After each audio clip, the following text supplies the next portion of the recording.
అబద్ధానికి రంగులు పూసి శాస్త్రాల పేరుతో అమ్ముతున్నారు వేణుస్వామి లాంటి వాళ్ళు.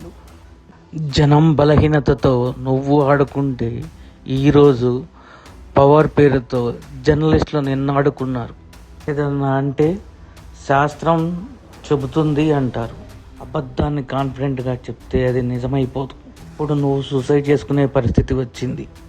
ఇంత అమాయకంగా బాబాలు, స్వాములు, మంత్రాలు, తంత్రాలు అని ఎందుకు పోతున్నారో నాకు ఇంకా అర్థం కావడం లేదు. ఎన్ని ఆశ్రమాలు, ఎన్ని బాబాల ఉదంతాలు చూసినా ఇంకా మారరు. ఎన్ని అక్రమాలు ఆశ్రమాల్లో వెలుగు చూసినా ఇంతేనా? మళ్ళీ కొత్త వారిని నమ్మడమే పనా? మన అమాయకత్వాన్ని క్యాష్ చేసుకునేదే ఇలాంటి వాళ్ళు పుడతారు. మా అమ్మ ఎప్పుడు చెప్తున్నది కూటి కోసం కోటి విద్యలు అని.